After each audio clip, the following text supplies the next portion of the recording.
गले लगने के बाद फिर बढ़े चिराग और पशुपति पारस।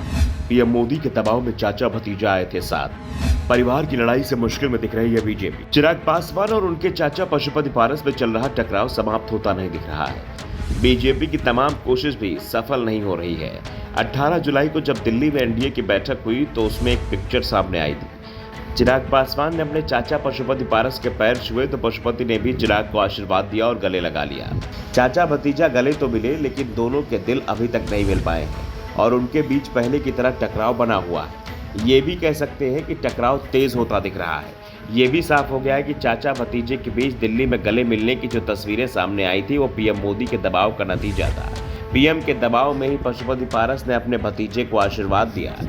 इससे पहले चिराग पासवान ने साफ कर चुके हैं कि पशुपति पारस उनके चाचा, इस हकीकत को कोई भुला नहीं सकता और मेरे संस्कार है कि मैं अपने चाचा से आशीर्वाद दूं। वो बड़े हैं इसलिए मैंने उनके पैर छुए। लेकिन राजनीति अपनी जगह है, वहां चाचा भतीजा का रिश्ता बहुत मायने नहीं रखता है। दरअसल हाजीपुर सीट को लेकर दोनों अड़ गए हैं। पशुपति पारस का दावा है कि इस सीट से वो सिटिंग सांसद हैं, इसलिए उनका ही दावा यहाँ पर बनता है। रामविलास पासवान ने जब इस सीट छोड़ी थी तो उन्हें ही दी थी। दूसरी ओर चिराग पासवान ने कहना है कि यह सीट उनके पिता की परंपरागत सीट थी और उनका बेटा होने के चलते इस सीट पर उनका अधिकार है। वो ही हाजीपुर से चुनाव लड़ेंगे और इसे लेकर अब एक बार फिर चाचा भतीजे के बीच लड़ाई सड़क पर आती दिखाई दे रही है। पशुपति पारस ने कहा कि वो एनडीए में चिराग पासवान की मौजूदगी को बर्दाश्त करेंगे, लेकिन इससे ज्यादा कुछ भी नहीं। उन्होंने पार्टियों के विलय या हाजीपुर सीट से चिराग को चुनाव लड़ने देने की संभावना से इनकार किया है।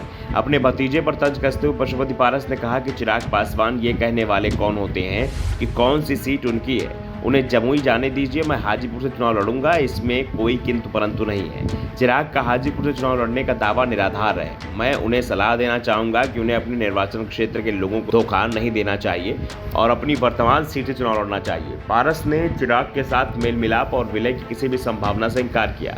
उन्होंने कहा कि अब विलय का सवाल ही नहीं उठता। मैं बार बार कहता हूं कि जब कोई टीम टूटती है तो उसे एक साथ रखा जा सकता है, लेकिन दिल से नहीं। हमारे पारिवारिक मुद्दे हैं जिनके लिए हम एक साथ नहीं आ सकते।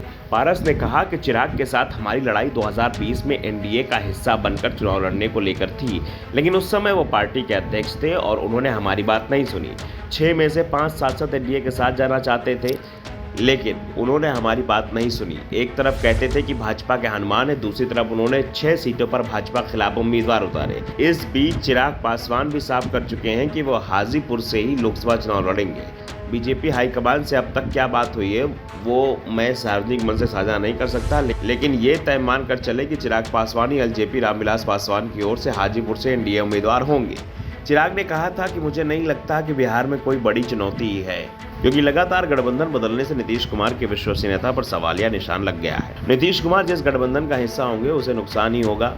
चिराग ने साफ साफ संकेत दे दिए हैं कि चाचा कुछ भी कहें, लेकिन उनकी बीजेपी के साथ हाजीपुर सीट को लेकर डील हो चुकी है और इस डील में यह सीट उनके ही हिस्से आने वाली है। चिराग की माने तो चाचा के गुट को एनडीए में सिर्फ एक सीट मिलने वाली है और वो सीट भी पशुपति पारस आसानी से जीत पाएंगे, ये कहना भी मुश्किल है। Bureau report, the such.